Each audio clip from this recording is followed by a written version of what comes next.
Boletim Focus divulgado hoje pelo Banco Central prevê inflação menor para este ano. É uma pequena boa notícia no meio de números preocupantes. A previsão de inflação caiu de 5,68% na semana passada para 5,66%. É a primeira queda depois de 20 semanas.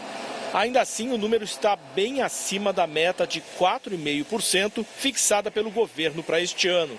Apesar dessa acomodação na margem em relação a 2025, ainda há pontos de preocupação, de incerteza, que não indicam com clareza que a batalha contra esse ciclo inflacionário foi totalmente vencida. Muito pelo contrário, não por um acaso que se espera que o Banco Central ainda promova novos ajustes para cima nas taxas de juros. A queda captada pelo Banco Central é um alento, mas o Comitê de Política Monetária está de olho em outro dado.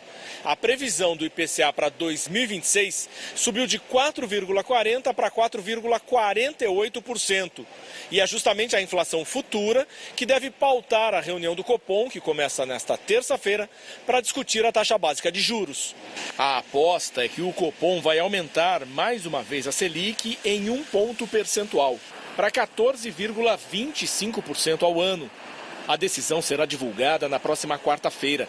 Para especialistas, pesam no horizonte as incertezas sobre o governo de Donald Trump nos Estados Unidos e a pressão inflacionária. Segundo a Federação do Comércio de São Paulo, a desaceleração da economia no fim do ano já reflete os efeitos dos juros altos. Mas os serviços, o varejo e o mercado de trabalho ainda estão aquecidos. Tanto que um dos índices considerados como uma prévia do Produto Interno Bruto subiu quase 1% em janeiro. O número indica que a economia deve ter uma alta forte no primeiro trimestre, puxada pelo agro. Ainda assim, a expectativa para o PIB deste ano caiu de 2,01 no boletim anterior para 1,99. Sabemos que o governo passa por suas dificuldades do ponto de vista de aprovação, de popularidade. Isso acaba desencadeando temores com eventuais medidas que tenham como finalidade uma recuperação de capital político, mas que possam trazer problemas econômicos, especialmente num momento onde o Banco Central rema em uma direção, no sentido de esfriar a economia para que a inflação caia, e o governo tentando obter aí dividendos políticos com medidas que podem caminhar numa direção oposta.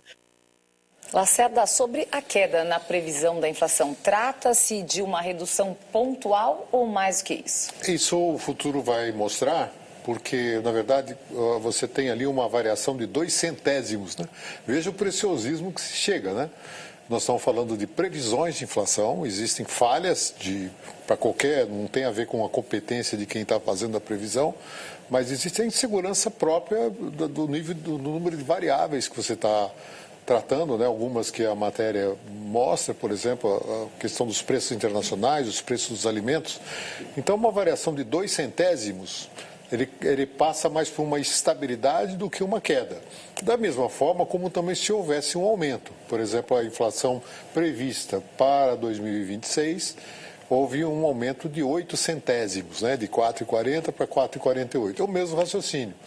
Quer dizer, primeiro que é muito difícil se fazer prognósticos com essa precisão. Segundo, que o Boletim Focus é uma captura de expectativas de respondentes de uma pesquisa. Significa que se houver uma mudança no universo pesquisado, por qualquer motivo, se alguém deixou de responder, ou estava de férias, ou ficou doente, alguma coisa assim, isso interfere na amostra. E isso pode causar um desvio estatístico para baixo ou para cima. Então, eu sempre gosto de olhar esses indicadores mais de médio e longo prazo. Ou seja, se nós tivermos algumas semanas de tendência de queda ou de subida, isso de fato tende a mostrar um quadro um pouco mais realista do que aparentemente vai ocorrer, do que um resultado pontual. O aumento da Selic pode impactar os setores de serviços e varejo que ainda está aquecido? Impacta, sim, porque muito da atividade econômica está associada à taxa de inflação. Mas é preciso destacar que uma parte significativa da inflação não decorre diretamente do aumento da taxa de juros Selic, porque são preços internacionais, variação cambial, né? Indexação, que são os contratos e preços que são reajustados com base na inflação passada, né? Então tem uma parte sim dos preços que estão associados ao aumento da demanda, né? Mas a elevação de juros não consegue afetar aqueles preços que são provocados por mudança de oferta, ou seja, que são preços que têm um componente de custo. Qual é o problema? É que se você apertar demais a economia, você vai acabar inibindo o investimento, que é o que ninguém quer, porque o investimento está com um indicador bom, quer dizer, o PIB, o ano passado, o PIB cresceu 3,4%, mas o investimento, que é um componente do PIB, cresceu mais que o dobro, o que é um excelente sinalizador. Significa que a economia finalmente voltou a ampliar a sua capacidade produtiva, não é? Só que o que define o investimento? O que define o investimento é a expectativa futura de crescimento da demanda. Por que uma empresa iria investir se não tem crescimento da demanda, né? E também da expectativa de retorno, de lucro daquela atuação.